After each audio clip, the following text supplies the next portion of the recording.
இஸ்ரேலுக்கும் ஹமாஸுக்கும் இடையிலான போர்ல அமெரிக்க அரசாங்கத்தினுடைய சமீபத்திய நகர்வுகள் எல்லாமே தோல்வியில போய் முடிஞ்சிருக்குது.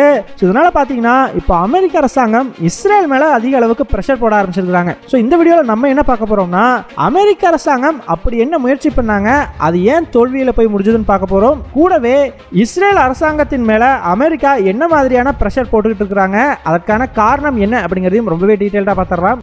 வீடியோவை லைக் அண்ட் சப்ஸ்கிரைப் பண்ணிக்கோங்க. வாங்க வீடியோக்குள்ள போயிடலாம். அறிவோம் தெளிவோம் உறவுகளுக்கு அன்பான வணக்கங்கள்.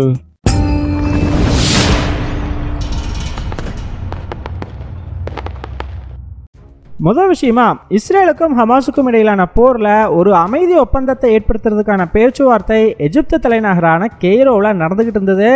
எப்படியாச்சும் இந்த பேச்சுவார்த்தை மூலமா ரம்ஜானுக்கு முன்னாடி ஒரு போர் நிறுத்தத்தை ஏற்படுத்திடணும் அப்படின்னு சொல்லி அமெரிக்கா பெரும் முயற்சிகளை மேற்கொண்டாங்க. ஆனால் இந்த முயற்சிகள் எதுவுமே இப்போ பலனளிக்காத மாதிரி தெரியுது. காரணம், போன வாரமே இஸ்ரேல் அரசாங்கம் அவங்களோட டிமாண்ட் எல்லாம் என்ன, அவங்க என்ன எக்ஸ்பெக்ட் பண்ணுறாங்க அப்படிங்கிறத சொல்லிட்டு எகிப்தில் இருக்கக்கூடிய அவர்களோட அஃபீஷியல்ஸ் எல்லாம் இஸ்ரேலுக்கே திருப்ப அழைச்சிக்கிட்டாங்க. அதன் பிறகு ஹமாஸோட அஃபீஷியல்ஸ் எகிப்துக்கு போனாங்க. அவங்க கூட கடந்த ஒரு வாரமாக பேச்சுவார்த்தைகள் அப்படிங்கிறது நடந்தது. ஆனால் இந்த பேச்சுவார்த்தையில் எந்த முடிவும் எட்டப்படாமல் ஹமாஸினுடைய அஃபீஷியல்ஸுமே இப்போ திரும்ப எகிப்திலிருந்து கிளம்பி போயிட்டாங்க. ஆக்சுவலாக இந்த மாதிரி எந்த ஒரு விஷயமும் நடந்துடக்கூடாது அப்படிங்கிறதுக்காக தான் அமெரிக்க அரசாங்கம் அவங்களுடைய CIA டைரக்டரான பில் பர்ன்ஸை எகிப்துக்கு ரொம்பவே ரகசியமாக 2 நாளைக்கு முன்னாடியே அனுப்பிச்சி வச்சுருந்தாங்க. ஏன்னா ஹமாஸ் இயக்கம் எகிப்தில் பேச்சுவார்த்தையை முடிச்சுட்டு கிளம்பி போகிறதுக்கு முன்னாடியே அவங்க கிட்ட ஒரு போர் நிறுத்த ஒப்பந்தத்தில் ஒத்துக்க வச்சா மட்டும்தான் ரம்ஜான் அப்போ இங்கே எந்த ஒரு போரும் நடக்காமல் தடுத்து நிறுத்த முடியும். அமெரிக்காவோட எண்ணம் என்னன்னா, எப்படியாச்சும் CIA டைரக்டரை வச்சு ஹமாஸ் மேலே அதிக அளவுக்கு ப்ரெஷர் போட்டோம் அப்படின்னா அவங்க ஒத்துக்குவாங்க அப்படிங்கிற மாதிரி நினச்சிருந்துருக்குறாங்க. ஆனால் ஹமாஸ் இயக்கம் அந்த ப்ரெஷருக்கெல்லாம் ஒத்துக்கலை. அவங்க நாங்கள் இந்த டீலுக்கு ஒத்துக்கலை அப்படிங்கிற மாதிரி சொல்லிட்டு கிளம்பி போயிட்டாங்க. இதனால் என்ன பண்ணுறதுன்னு தெரியாத அமெரிக்க அரசாங்கம் CIA டைரக்டரை இப்போ நேரு கத்தாரை நோக்கி அனுப்பிச்சி வச்சுருக்காங்க. எப்படியாச்சும் கத்தார் அரசாங்கத்து கூட பேசி, அவங்களுக்கு தான் ஹமாஸ் கூட நேரடி தொடர்பு இருக்குது இல்லையா, இன்னொரு 2 நாள் இருக்குது, அதற்குள்ள மீண்டும் ஒரு பேச்சுவார்த்தைக்கு அவங்கள வர வைக்க முடியுமா, ஒரு அமைதி ஒப்பந்தத்தை ஏற்படுத்த முடியுமா அப்படிங்கிற முயற்சிகளில் இப்போ அமெரிக்க அரசாங்கம் ஈடுபட்டு இருக்குது. இதுக்கு நடுவில் ஹமாஸ் இயக்கத்தினுடைய பொலிட்டிக்கல் லீடரான இஸ்மாயில் ஹனையா அப்படிங்கிறவர் நேற்று ஒரு ஸ்டேட்மெண்ட் ஒன்று ரிலீஸ் பண்ணியிருக்கிறார். அதில் அவர் என்ன சொல்லியிருக்கிறாருன்னா, ரம்ஜான் அன்னைக்கு வெஸ்ட் பேங்க் மற்றும் ஈஸ்ட் ஜெருசலேமில் இருக்கக்கூடிய மக்கள் எல்லாரும் டெம்பிள் மவுண்ட், அதாவது டெம்பிள் மவுண்ட்னா இவர்களுடைய புனித தலம் இருக்கக்கூடிய பகுதி, அதை நோக்கி ஒரு மிகப்பெரிய பேரணியா போங்க அப்படிங்கிற மாதிரி ஒரு கோரிக்கையை வச்சிருக்காப்படி. இதுக்கு இஸ்ரேல் அரசாங்கம் கடும் கண்டனங்களை தெரிவிச்சிருக்கிறாங்க. இந்த மாதிரி பேச்சுவார்த்தையில் எந்த ஒரு முன்னேற்றமும் ஏற்படலை, அவங்க நினைச்சது நடக்கல அப்படின்னதும் இந்த மாதிரி மக்களை ஒரு பேரணியா வர சொல்லி அதன் மூலமா ஒரு கலவரத்தை ஏற்படுத்தி இஸ்ரேலுக்கு நெருக்கடியை அதிகரிக்க பார்க்குறாங்க அப்படிங்கிற மாதிரி இஸ்ரேல் அரசாங்கம் குற்றச்சாட்டு வச்சிருக்குது. அது மட்டும் இல்லை, இந்த பேச்சுவார்த்தையில் எந்த முன்னேற்றமும் இல்லாததுக்கு காரணம் ஹமாஸ் தான் அப்படின்னு சொல்லி இஸ்ரேல் அரசாங்கம் ஒரு பக்கம் குற்றச்சாட்டு வைக்க, இன்னொரு பக்கம் ஹமாஸ் இயக்கம் இஸ்ரேல் அரசாங்கம் தான் பல தடைகளை ஏற்படுத்தி இந்த பேச்சுவார்த்தை நடக்க விடாமல் பண்ணுறாங்க அப்படிங்கிற மாதிரி மாற்றி மாற்றி குற்றச்சாட்டு வச்சுட்டு இருக்கிறாங்க. எது எப்படி பார்த்தாலும் அமெரிக்க அரசாங்கம் நினைச்சது இங்கே நடக்கல. ரம்ஜானுக்கு முன்னாடி ஒரு அமைதி பேச்சுவார்த்தையை ஏற்படுத்திடணும்னு நினைச்சாங்க. இன்னும் 2 நாள் தான் இருக்குது.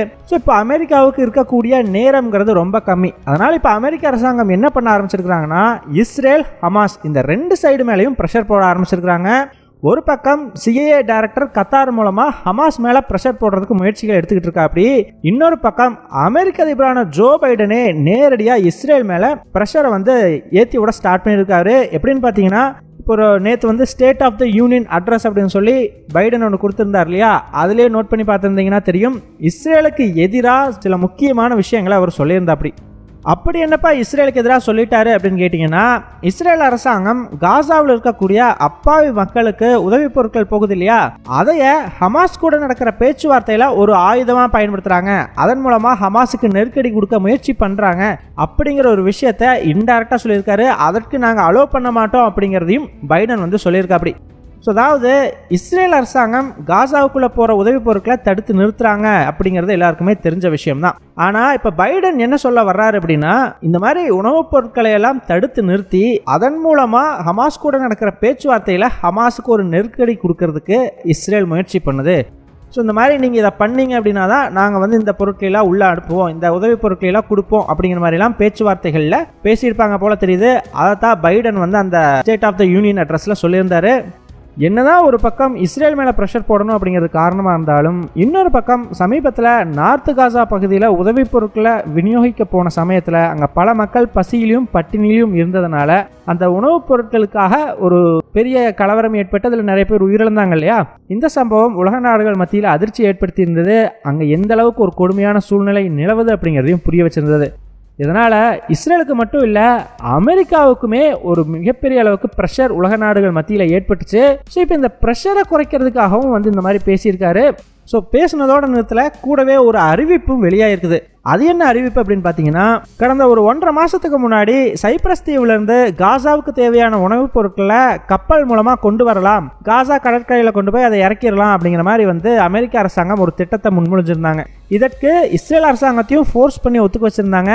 காரணம், காசாவோட கடல் பகுதியை கண்ட்ரோல் பண்ணுறதும் இஸ்ரேல் தான். ஸோ இஸ்ரேல் அரசாங்கத்தை மீறி யாரும் அங்கே கப்பல் அனுப்பவே முடியாது. ஸோ இஸ்ரேல் பெர்மிஷனையும் வாங்கியிருந்தாங்க.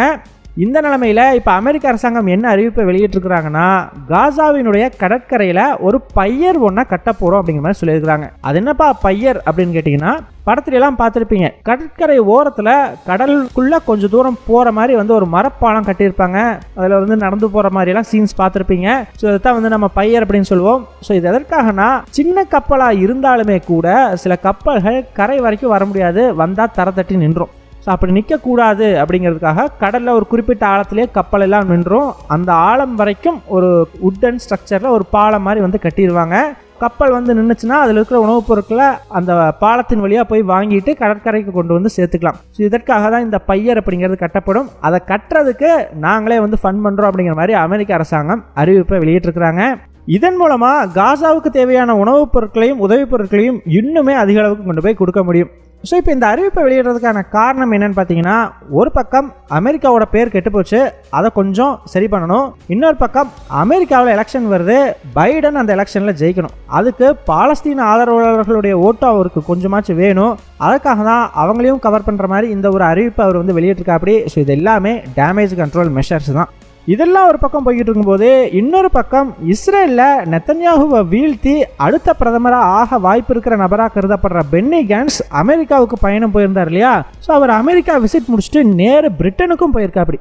ஆக்சுவலாக அவர் அமெரிக்கா போனதே இஸ்ரேல் அரசாங்கத்துக்கு சுத்தமாக பிடிக்கல. நெத்தன்யாகு அவர் கூட ஃபோனில் பேசும்பொழுது, இந்த நாட்டில் நான் ஒருத்தன் தான் பிரதமர் அப்படிங்கிற மாதிரிலாம் காட்டமாக பேசியிருந்தாப்படி. அப்பயுமே கூட அமெரிக்காவுக்கு போகிறதுக்கு பெர்மிஷன் கொடுத்துருந்தாங்க. ஆனால் அவர் இப்போ பிரிட்டனுக்கும் போய் பேச்சுவார்த்தை நடத்த ஆரம்பிச்சிருக்கிறாரு. இது இஸ்ரேல் அரசாங்கத்துக்கு சுத்தமாக பிடிக்கல. ஸோ இதனால் இப்போ இஸ்ரேல் அரசாங்கம் என்ன பண்ணிட்டாங்கன்னா, அவரோட டிப்ளமேட்டிக் இம்யூனிட்டி அப்படிங்கிறத பிடுங்கிட்டாங்க. ஸோ இந்த டிப்ளமேட்டிக் இம்யூனிட்டினா என்னப்பா அப்படின்னு கேட்டிங்கன்னா, இப்போ ஒரு நாட்டை சேர்ந்த தலைவர் இன்னொரு நாட்டுக்கு பேச்சுவார்த்தைக்கு போறாருன்னு வச்சுக்கோங்க. ஆனால் அந்த பர்டிகுலர் தலைவர் மேலே பல குற்றச்சாட்டுகள், அவர் பல கிரைம்ஸ் எல்லாம் பண்ணியிருக்கிறாரு அப்படின்னா, அவர் போகக்கூடிய நாட்டில் அவருக்கு எதிராக கேஸ் போட முடியும். ஆனால் அப்படி எதுவும் கேஸ் போடக்கூடாது. அவரை அந்த நாட்டில் வச்சு அரெஸ்ட் பண்ணக்கூடாது. ஏன்னா அவர் அந்த நாட்டுக்கு பேச்சுவார்த்தை நடத்துறதுக்காக வந்திருக்கிறாரு, அதுவும் ஒரு குறிப்பிட்ட நாட்டின் சார்பாக. ஸோ இதைத்தான் நம்ம டிப்ளமேட்டிக் இம்யூனிட்டி அப்படின்னு சொல்லுவோம். உதாரணத்துக்கு இப்போ பென்னி கேன்ஸ் எடுத்துக்கிட்டிங்கன்னா, இஸ்ரேலோட வார் கேபினட்டோட one of the minister. So இப்போ இஸ்ரேல் பண்ணுற எல்லா விஷயத்துலையும் பென்னி கேன்ஸுக்கும் பங்கு இருக்குது. அந்த வகையில் பார்த்தீங்கன்னா, பென்னி கேன்ஸ் மேலே ஒரு இன அழிப்பில் ஈடுபடுறாருன்னு சொல்லி எப்படி சவுத் ஆப்பிரிக்கா ஒரு கேஸ் போட்டிருக்கிறாங்க இல்லையா, அந்த மாதிரி பிரிட்டனில் இருக்கிற கோர்ட்டில் யாராவது ஒரு சாதாரண நபரே கேஸ் போட முடியும். ஆனால் இந்த டிப்ளமேட்டிக் இம்யூனிட்டி இருக்கிற வரைக்கும், அதாவது இஸ்ரேல் சார்பாக அவர் பேச வந்திருக்கிறாருங்க, அதனால அவர் மேலே கேஸ் போடக்கூடாது அப்படிங்கிற அந்த டிப்ளமேட்டிக் இம்யூனிட்டி இருக்கிற வரைக்கும் யாராலையுமே கேஸ் போட முடியாது. ஆனால் அந்த டிப்ளமேட்டிக் இம்யூனிட்டி போயிருச்சு அப்படின்னா யார் வேணாலும் பென்னி கேன்ஸ் மேலே கேஸ் போடலாம், அவருக்கு எகெயின்ஸ்டாக அரெஸ்ட் வாரண்ட் அப்படிங்கிறத கொடுக்க முடியும். பிரிட்டனில் பார்த்தீங்கன்னா ஆல்ரெடி பாலஸ்தீன மக்களுக்கு சார்பாக போராட்டங்கள் அப்படிங்கிறது நடந்துக்கிட்டு வருது. ஸோ இந்த மாதிரி சமயத்தில் தான் பென்னி கேன்ஸ் அங்கே போயிருக்கா அப்படி. ஸோ இவர் போனது இஸ்ரேல் அரசாங்கத்துக்கு பிடிக்காததுனால இப்போது இவர் இஸ்ரேல் அரசாங்கத்தோட சார்பாக அங்கே வரலைங்க அப்படிங்கிற மாதிரி சொல்லிட்டாங்க. ஸோ அப்படி இஸ்ரேல் அரசாங்கத்தின் சார்பாக வரலை அப்படின்னா அவருக்கு அந்த டிப்ளமேட்டிக் இம்யூனிட்டி அப்படிங்கிறது போயிடும் இல்லையா. ஸோ ஒரு நாட்டின் சார்பாக பேச வந்திருந்தால் மட்டும்தான் அது கொடுப்பாங்க. இப்போ அவர் அந்த நாட்டோட சார்பாக போகலை அப்படிங்கிறதுனால அது ஆட்டோமேட்டிக்காக அவருக்கு போயிருச்சு. அது மட்டும் இல்லை, இஸ்ரேல் அரசாங்கமும் அவர்களுடைய உள்நாட்டு உளவுத்துறையான ஷின்பெட் இருக்குது இல்லையா, அதன் மூலமாக வெளிநாடுகளுக்கு போகக்கூடிய அந்த மாதிரி முக்கியமான தலைவர்களுக்கு மறைமுக பாதுகாப்புங்கிறது கொடுப்பாங்க. அந்த மறைமுக பாதுகாப்பையுமே நெத்தன்யாகு விளக்க சொல்லிட்டு தான் சொல்லப்படுது. இதனால் பார்த்தீங்கன்னா இப்போ பிரிட்டன் அரசாங்கமே இவருக்கு தேவையான பாதுகாப்புகளை கொடுக்க வேண்டிய சூழ்நிலைக்கு தள்ளப்பட்டிருக்கிறாங்க. அது மட்டும் இல்லை, இஸ்ரேல் அரசாங்கத்து கூட எப்படியாச்சும் பேசி இவருக்கு அந்த டிப்ளமேட்டிக் இம்யூனிட்டியாக மறுபடியும் கொடுக்கறதுக்கான முயற்சிகள்லையும் ஈடுபட்டுருக்கிறதா தெரியுது. ஸோ இதிலிருந்தே நம்ம இஸ்ரேலோட அரசியலில் எவ்வளவு ஒரு பிரச்சனைகள் ஓடிக்கிட்டு இருக்குது அப்படிங்கிறத தெளிவாக புரிஞ்சுக்க முடியும். ஸோ பென்னி கான்ஸினுடைய இந்த நகர்வுகள் எல்லாமே நெத்தன்யாகுவுக்கு எதிரான நகர்வுகளாக தான் பார்க்கப்படுது. வெஸ்டர்ன் கண்ட்ரிஸோட ஆதரவின் மூலமாக நெத்தன்யாகுவை பதவியிலேருந்து தூக்கிட்டு அவர் அந்த இடத்த பிடிக்கலாம் அப்படிங்கிறதுக்கான முயற்சி தான் இது அப்படிங்கிற மாதிரி எல்லாருமே கன்சிடர் பண்ணுறாங்க.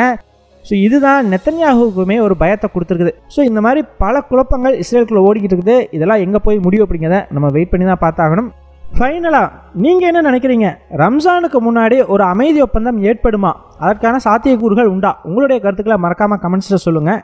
எங்கள் டெலிகிராம் சேனல் லிங்க் டிஸ்கிரிப்ஷனில் கொடுக்குறோம். இன்ட்ரெஸ்ட் இருக்கிறவங்க ஜாயின் பண்ணிக்கோங்க. ரொம்ப முக்கியமான செய்திகள் அதில் பகிரப்படும். வீடியோ பிடிச்சிருந்ததுன்னா லைக் பண்ணிக்கோங்க, சப்ஸ்கிரைப் பண்ணிக்கோங்க. இதன் மூலமாக எங்களுடைய வீடியோஸ் இன்னும் நிறைய பேர்த்துக்கு போய் சேரும். முடிஞ்சால் உங்களுடைய ஃப்ரெண்ட்ஸுக்கிட்டையும் நிறைய ஷேர் பண்ணிக்கோங்க. இது எங்களுடைய உழைப்புக்கு நீங்கள் கொடுக்குற ஒரு ரிவார்டாக இருக்கும். நன்றி.